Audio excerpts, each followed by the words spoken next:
जय हिंद साथियों, स्वागत है आप सभी लोगों का एक बार फिर से आपके अपने चैनल जन कवि स्टडी हब में। आशा करता हूं कि आप सब लोग अच्छे से अपनी प्रिपरेशन कर रहे होंगे। तो जो अभी का ये हमारा सेशन होने वाला है, ये सेशन होने वाला है हमारा पॉलिटी का। और पॉलिटी के अंदर जो हम लोग पढ़ रहे थे वो हम लोग पढ़ रहे थे 1857 की क्रांति के कारणों को। और हम लोगों ने जो हमारी पिछली क्लास थी उसमें हमने वेलेज़ली की जो आप लोग कह सकते हैं एक तरीके से घेरे की नीति, या हम लोग कह सकते हैं कि उसके हस्तक्षेप की जो नीति थी वो हम लोगों ने पढ़ ली थी। अब देखिए, आज हम लोग पढ़ने वाले हैं डलहौजी की गोद निषेध प्रथा के बारे में। ये भी एक कारण रहा है 1857 की क्रांति का। तो सभी लोग आप लोग हेडिंग डाल देंगे डलहौजी की गोद निषेध प्रथा। अब देखिए, सबसे पहली बात तो आप लोगों को ये पता होनी चाहिए कि ये डलहौजी की गोद निषेध प्रथा क्या थी। तो डलहौजी की गोद निषेध प्रथा ये थी कि जो भी जिन राज्यों पर, ठीक है, जिन राज्यों पर ब्रिटिश सरकार का, ब्रिटिश हुकूमत का सीधा नियंत्रण है, उन उन राज्यों की अगर कोई संतान नहीं है, ठीक है, अगर कोई क्या नहीं है, संतान नहीं है, तो वो गोद नहीं ले सकते हैं किसी को। क्लियर है? ये बात आप लोगों को ध्यान रखनी है। और उसके अलावा जो इनके अधीनस्थ राज्य हैं, मतलब इनके अधीन जो राज्य हैं, उनमें क्या बात थी कि उनमें ये बात थी कि इन्हें, जो ये राज्य हैं, इन्हें इस डलहौजी से क्या लेनी पड़ती थी, पूर्व अनुमति लेनी होती थी इस चीज के लिए। तो देखिए किस तरीके से इस नीति के तहत डलहौजी ने जो ये गोद निषेध प्रथा है इसके तहत अपने साम्राज्य का विस्तार करना चाहा, और वो कैसे कैसे इसमें सफल रहा, वो सारी चीजें हम लोग देखेंगे। और प्रश्न यहाँ से ये पूछा जाता है कि वो कौन कौन से राज्य हैं जिन्हें डलहौजी ने गोद निषेध प्रथा के तहत अपने ब्रिटिश साम्राज्य था उसमें मिला लिया। तो देखिए, उसके लिए आप लोगों को एक ट्रिक यहाँ पर ध्यान रखनी है। एक लड़का है जिसका नाम क्या है, साजिश है, और उसे क्या है, बहुत जानकारी है, ठीक है। तो हम उसके लिए क्या कहते हैं कि ये साजिश जो है, साजिश ट्रिक है ये, ठीक है। साजिश साजिश बहुजाना, ठीक है, अवधि शब्द है ये। साजिश बहुजाना, हम क्या कह रहे हैं, साजिश जो है ये बहुत जानता है, ठीक है, जानता है। तो अब हम लोग क्या कर लेंगे, जो ये झा है, तो इस हमें हमें इसे इस तरीके से लिख लेंगे, झा को झा लिख लेंगे। तो देखिए, सबसे पहले जो डलहौजी ने इस गोद निषेध प्रथा के तहत अपने साथ मिलाया था, उस क्षेत्र का नाम था सतारा। कौन सी जगह थी, सतारा। और इसे इसने कब मिलाया अपने साथ, 1848। कब ध्यान रखना है आप लोगों को, 1848। और ये सतारा आपका कहाँ पड़ता है, सतारा आपका पड़ता है महाराष्ट्र में। कहाँ पड़ता है, महाराष्ट्र में पड़ता है। क्लियर है? दूसरा दूसरा आप लोगों को ध्यान रखना है जैतपुर। जैतपुर जो है ये आपका इसको इसने अपने राज्य में कब मिलाया, ब्रिटिश इसके साथ इसको अपने साम्राज्य में कब मिला लिया, 1849, ठीक है। और जैतपुर जो है ये आपका कहाँ पड़ता है, ये पड़ता है आपका एमपी में। क्लियर है? उसके बाद आप लोगों को ध्यान रखना है, सा से सतारा हो गया, जे से आपका जैतपुर हो गया, और जो ये दूसरा सा आ रहा है इससे होगा आपका संबलपुर। संबलपुर को ये अपने साथ कब मिलाता है, 1849 में ही मिलाता है। और संबलपुर आप लोगों को पता होगा कहां पड़ता है, उड़ीसा में पड़ता है। क्लियर हो गई बात? उसके अलावा आप देखेंगे बघाट। बघाट पड़ता है आपका कहां, ये पड़ता है पंजाब में। और ये इसे अपने साथ ये कब मिलाता है, तो इसे मिलाता है 1850 में। कब मिलाता है, 1850 में। उसके बाद सीधा आप लोगों को आना है, 51 छोड़ देना है, ठीक है। उदयपुर, उदयपुर को ये कब मिलाता है, 1852 में। उसके अलावा उसके बाद आप लोगों को ध्यान रखना है, बा से बघाट हो गया, ठीक है।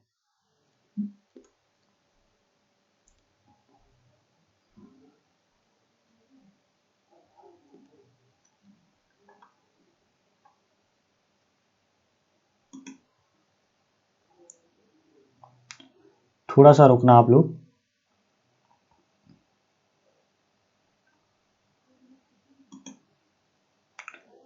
क्या देखा आपने?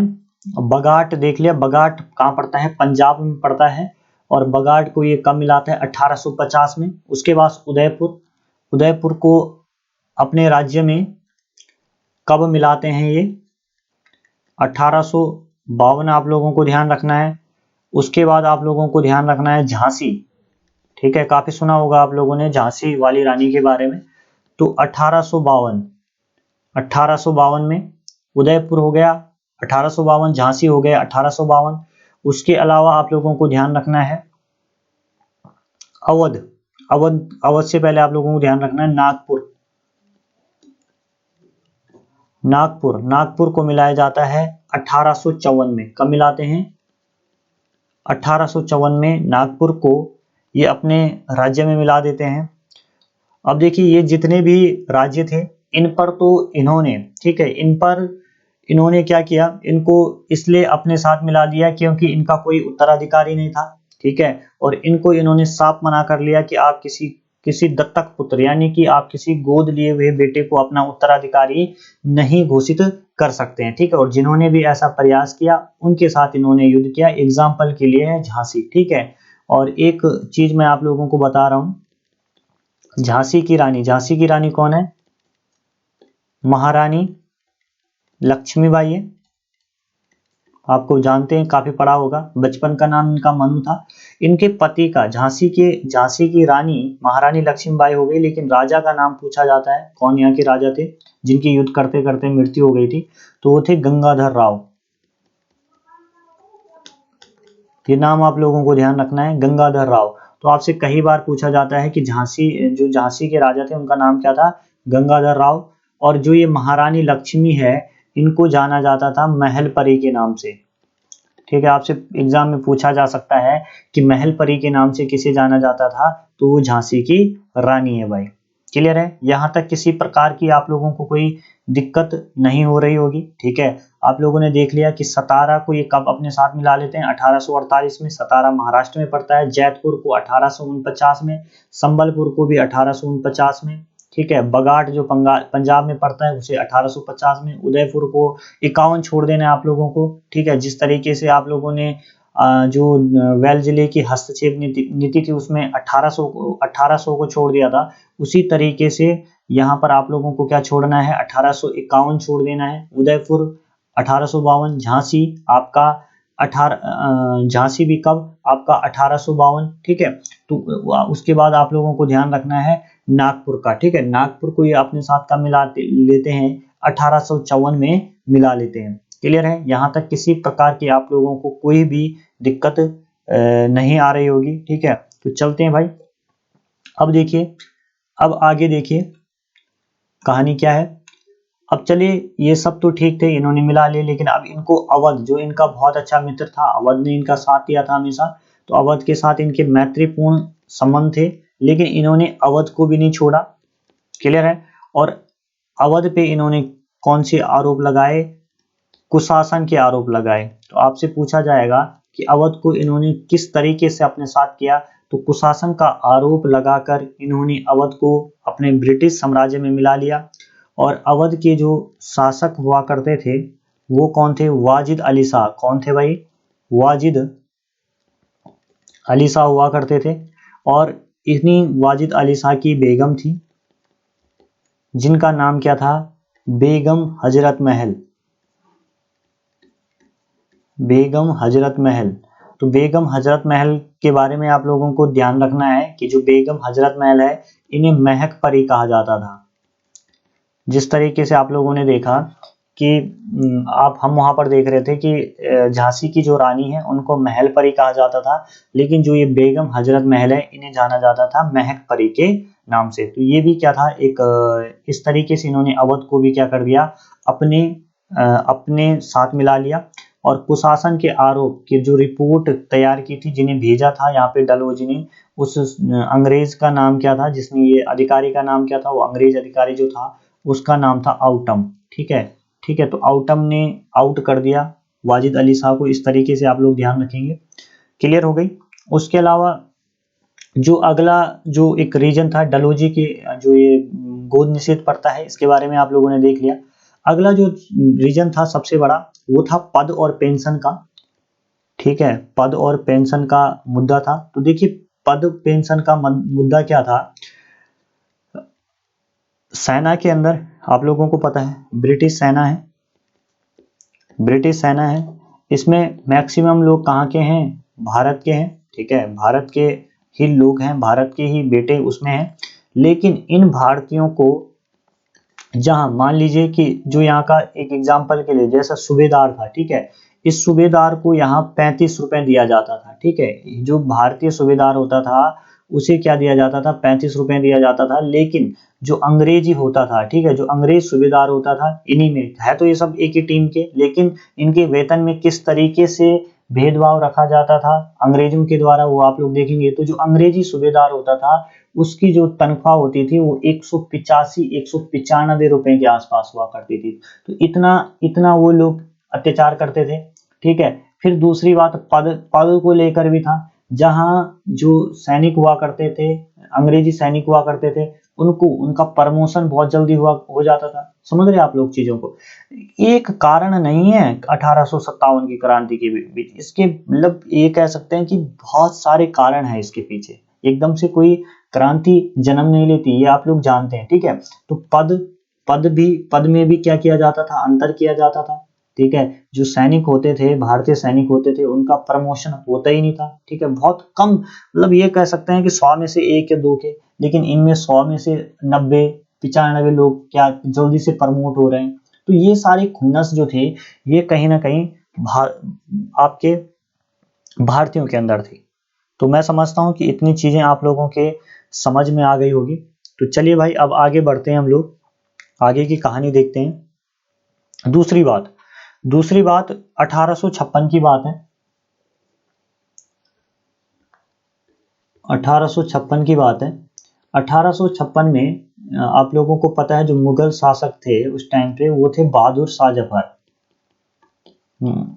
बहादुर शाह जाफर थे, जफर थे, जफर करना आप लोग इसे, बहादुर शाह जफर थे।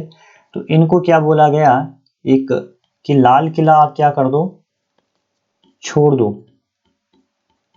ठीक है, लाल किला छोड़ के आप चले जाओ। और इनको बोला गया है कि कुतुब मीनार के पास एक छोटा सा एक महल है, वहां पर आप लोग अपनी जिंदगी जो बची है उसे गुजार लीजिए। तो एक का ये भी रहा, ठीक है, लाल किला छोड़ दो। दूसरा, बादशाह की पदवी छोड़ दो। ठीक है, आप कोई किसी प्रकार के हुए बादशाह नहीं है। ठीक है, ये पदवी आप क्या क्या छोड़, पूरी तरीके से छोड़ दो। जो कुछ रहेगा अब हमारे कंट्रोल में रहेगा। तो इस बात से भी लोग क्या है, देखो पुराने टाइम पे क्या होता था, ऐसा नहीं देखा जाता था कि राजा हिंदू है मुस्लिम है। सभी की जो जो भी है, ठीक है, राजा के प्रति वहाँ की जो जनता है उसके भावनाएं अच्छी रहती थी। ठीक है, उसको एक तरीके से भगवान, राजा को पहले के टाइम पे भगवान का दर्जा दिया जाता था। तो ये सारे इस तरीके से जनता में भी क्या रहा, एक तरीके इस बात से भी जनता के बीच एक बहुत बड़ा आक्रोश आया कि किस तरीके से जो बाहरी व्यक्ति हैं वो हमारे राजा के लिए ये शब्द बोल सकते हैं। दूसरा था, आप लोग जानते हैं, मराठाओं का सीन था। मराठा भी बहुत बड़ी शक्ति थी। और मराठा में आप लोग ध्यान रखना कि जो पेशवा थे, ठीक है, एक पेशवा थे, अंतिम पेशवा जो थे वो थे बाजीराव द्वितीय।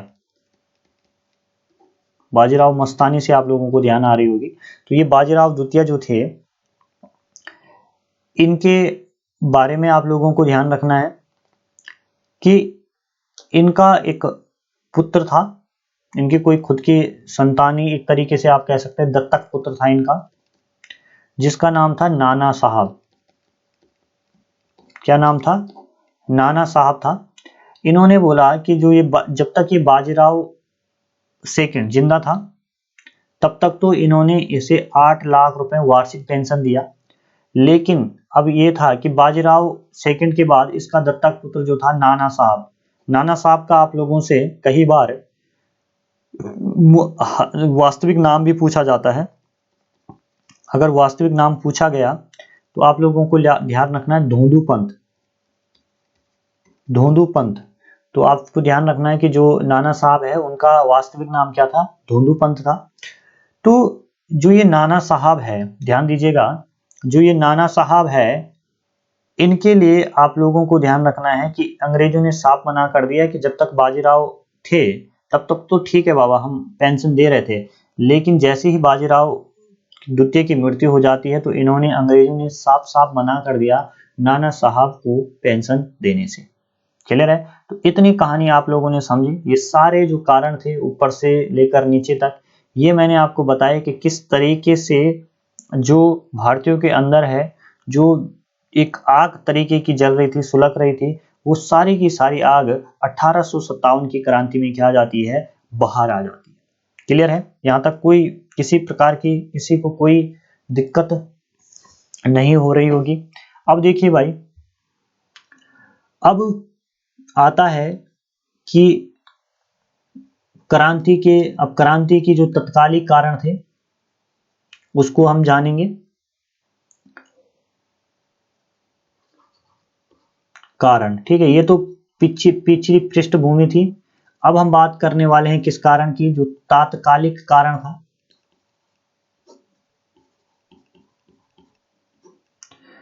अब देखिए, तात्कालिक कारण समझना आप लोग, पहले जो बंदूकें होती थी वो होती थी ब्राउनलेस बंदूकें होती थी। ब्राउनलेस बंदूक के स्थान पर आई एनफील्ड राइफल। ध्यान देना, एनफील्ड राइफल आती है, और जो ये एनफील्ड राइफल है, इसमें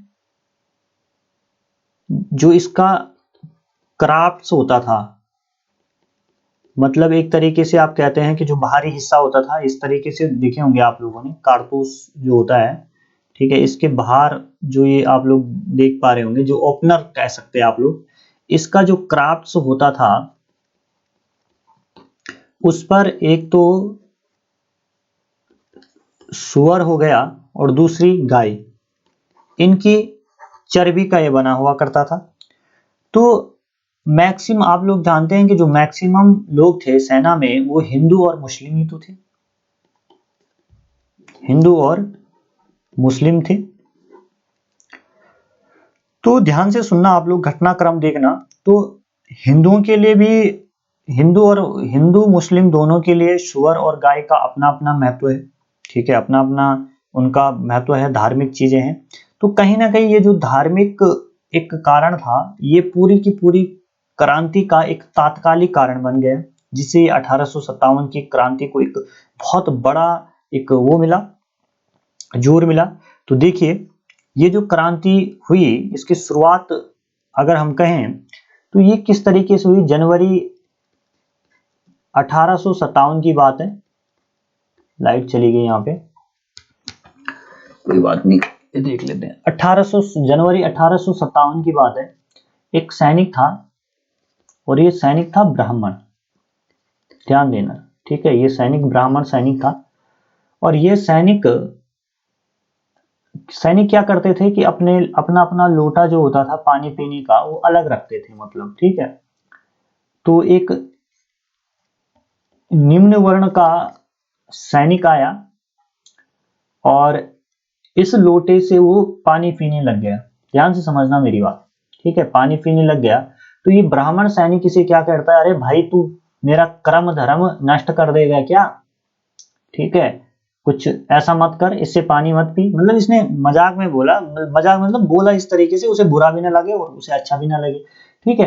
तो ये निम्न वर्ण का जो सैनिक था, ये उसे क्या बोलता है कि भाई कर्म धर्म तो हम सबके जा रहे हैं, ठीक है, कर्म धर्म तो हम सबके जा रहे हैं, जो हम लोग मीट मीट उसका सुअर और गाय की चर्बी से इन कारतूसों को खोल रहे हैं। तो तेजी से ये बात फैली, ठीक है। तो पहला जो स्थल था ये वही था, तो यहीं पर दमदम, कौन सा स्थल था, दमदम, दमदम बंगाल में पड़ता है, ठीक है, वेस्ट बंगाल में पड़ता है, पश्चिम बंगाल में स्थल है। तो वहां से इस क्रांति की शुरुआत मानी जाती है। फिर आप लोगों को ध्यान रखना है मतलब यहाँ से ये भड़कना शुरू हो गई थी। मेन अभी आएगा 29 मार्च 1857, आगे बताऊंगा, बैरकपुर छावनी, जो पेपरों में माना जाता है।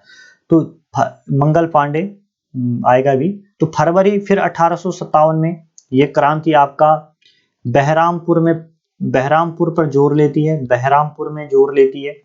ठीक है, फरवरी 1857 तक क्रांति कहाँ आ गई, बहरामपुर में आ गई। उसके बाद आप लोगों को ध्यान रखना है, एक बहुत महत्वपूर्ण डेट है, यहीं से प्रश्न आते हैं, 29 मार्च। ठीक है, 29 मार्च 1857 को जब ये बातें फैल जाती है, तो 29 मार्च 1857 की बात है, बैरकपुर छावनी, और ये बैरकपुर छावनी है मेरठ में। ठीक है, बैरकपुर छावनी, ध्यान रखना आप लोग, यहां पर 34वीं रेजिमेंट थी, ये 34वीं रेजिमेंट थी। और इस छावनी के एक सदस्य थे, एक सैनिक थे, जिनका नाम था मंगल पांडे। क्या नाम था, मंगल पांडे। तो मंगल पांडे ने यहां पर 3 अधिकारियों की क्या कर दी थी, सीधा हत्या कर दी थी। एक का नाम था सार्जेंट हियर्स, दूसरे का नाम था ह्यूसन, और तीसरे का नाम था लेफ्टिनेंट बाग।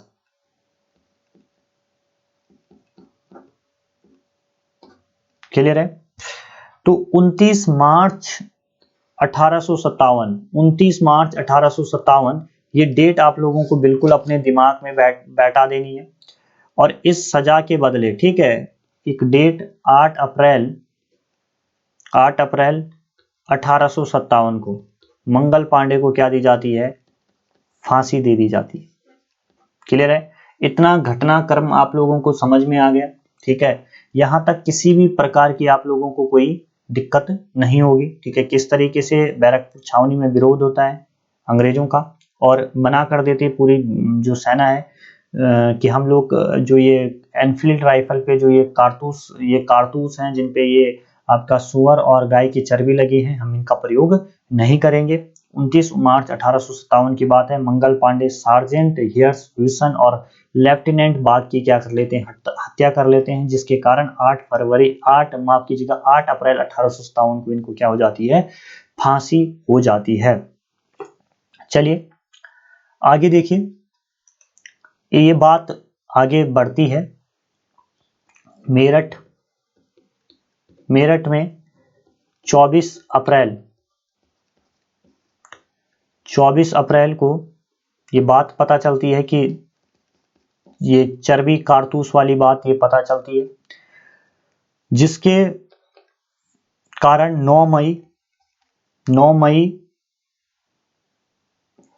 ठीक है, 9 मई को जो ये लोग रहते हैं यहाँ पर, ये सैनिक रहते हैं, इनको 10 साल की कारावास की सजा सुनाई जाती है। ठीक है, कठोर कारावास की सजा इन्हें सुनाई देती है। तो ये लोग क्या करते हैं, सभी लोग अपने अपने ऑफिसरों पे धावा भूल कर, ठीक है, 10 मई 1857, ध्यान रखेंगे ये डेट बहुत इंपॉर्टेंट है, 10 मई 1857 को कहाँ पहुंच जाते हैं, कहाँ के लिए रवाना होते हैं, दिल्ली के लिए। ठीक है, दिल्ली के लिए रवाना होते हैं, और दिल्ली में ये लोग 11-12 मई को पहुंच जाते हैं, और 11-12 मई को इनकी मुलाकात होती है बहादुर शाह जफर से। बहादुर शाह जफर से इनकी मुलाकात होती है, लिखना भी आप लोगों ने। ठीक है, बहादुर शाह जफर से जब इनकी मुलाकात होती है, तो आप लोगों को ध्यान रखना है कि पहले तो बहादुर शाह जफर इस आंदोलन के नेतृत्व करने से मना कर देते हैं, क्योंकि उनकी उम्र काफ़ी हो जाती है, 80 साल के रहते हैं। लेकिन बाद में लोगों के समझाने पर ये लोग नेतृत्व कर लेते हैं। लेकिन वास्तविक नेतृत्व जो इस क्रांति का करते हैं, वो इनके सेनापति हैं बख्त खां। तो कई बार ये प्रश्न पूछा जाता है कि वास्तविक रूप से जो 1857 की क्रांति है, उसका नेतृत्व किसने किया था, तो उस शख्स का नाम था बख्त खां। क्लियर है। तो अब देखिए, यहाँ पर ये पूरा घटनाक्रम चल रहा होता है। ठीक है, अब जब ये सारी चीजें हो जाती है, तो बहादुर शाह जफर को ये अपना राजा घोषित कर देते हैं, अपना नेतृत्वकर्ता घोषित कर देते हैं। यहाँ पर विलोबी 13 मई 1859 की बात है। तो ये यहाँ पर जो अंग्रेज अधिकारी रहता है विलोबी को ये लोग हरा देते हैं। लेकिन इस क्रांति के दमन, जैसे ये बात अंग्रेजों को पता लगती है तो अंग्रेज लोग क्या करते हैं, एक अपने अधिकारी निकलसन प्लस हडसन को इस क्रांति के दमन के लिए भेजते हैं। और ये जो निकलसन और हडसन है ये सेना लेकर आते हैं और बख्त खां को ये लोग क्या कर देते हैं, हरा लेते हैं। समझ रहे आप लोग, बख्त खां हार जाता है और बहादुर शाह जफर के जो, ध्यान रखना यहाँ पर मैं लिख रहा हूं, यहाँ पर आइए आप लोग। एक तो पुत्र थे और एक साइड पुत्र कौन थे, एक का नाम है ख्वाजा, दूसरा नाम है मुगल और पौत्र का नाम है अबू बकर। ठीक है, तो ख्वाजा हो गया, मुगल हो गया और अबू बकर है। इन तीनों को, ठीक है, इन तीनों को ये लोग क्या कर देते हैं, मौत दे देते हैं। ठीक है, और मौत किसके सामने देते हैं, बहादुर शाह जफर के सामने दे देते हैं। अब देखिए बहादुर शाह जफर के सामने जब इन तीनों को मौत दे देते हैं, उसके 2 लड़के और उसका पौत्र भी मारा जाता है, तो इस बात से अब सोचिए कि उसके पौत्र और उनके सामने ही हत्या हो रही, तो उसके दिल पर क्या बीतेगी। ठीक है, तो बुरी स्थिति हो जाती है बहादुर शाह जफर की। और ये लोग बहादुर शाह जफर को बर्मा में एक जगह है म्यांमार, जिसे आज की डेट में जानते हैं, तो बर्मा में ये रंगून नामक के स्थान पर इसे भेज देते हैं। और 1862 में बहादुर शाह जफर की वहां पर क्या हो जाती है, मृत्यु हो जाती है। क्लियर है, इतनी चीजें आप लोगों ने आज की क्लास में देख ली। ठीक है, किस तरीके से क्या क्या घटनाक्रम रहा। ठीक है, 13 मई 1859 को पहले तो विलोबी को, जो यहाँ पर अंग्रेजी अधिकारी रहता है विलोबी, उसे हरा देता है बख्त खां। लेकिन बाद में जब अंग्रेजों को पता चलता है तो निकलसन और हडसन नामक 2 अधिकारियों को यहाँ पर भेजते हैं। तो जो ये निकलसन है और हडसन है, ये बख्त खां को हरा लेते हैं। क्लियर हो गई बात। और बहादुर शाह जफर के 2 पुत्र और एक पौत्र ख्वाजा और मुगल जो पुत्र हैं और पौत्र है अबू बकर, इनकी हत्या कर लेते हैं इनके सामने, और बहादुर शाह जफर को ये रंगून भेजते हैं। तो ये भारी परिणाम चुकाना पड़ता है बहादुर शाह जफर को। ठीक है, तो इस तरीके से ये क्रांति यहाँ पर ही दम नहीं लेती है, फिर अलग अलग दम नहीं तोड़ती है, बल्कि अलग अलग क्षेत्रों में भी इस क्रांति का प्रसार होता है और ये क्रांति चलती रहती है। तो वो हम लोग कल की क्लास में समझेंगे। लेकिन आप लोगों ने यहाँ पर देख लिया कि बहादुर शाह जफर का कैसे चैप्टर क्लोज हो गया। आप लोग सुना भी होगा आप लोगों ने कि पिया गए हैं रंगून। ठीक है, ये गाना सुना होगा आप लोगों ने। तो ये सारी चीजें हैं जितनी आप लोगों ने देखी। ठीक है, आई होप आप लोगों को क्लास अच्छी लगी होगी। तो आप लोग क्लास को ज़्यादा से ज़्यादा लोगों तक शेयर करना ना भूले भाई। बाकी मिलते हैं आप लोगों को कल के सेशन में। टाटा बाय बाय, जय हिंद जय भारत।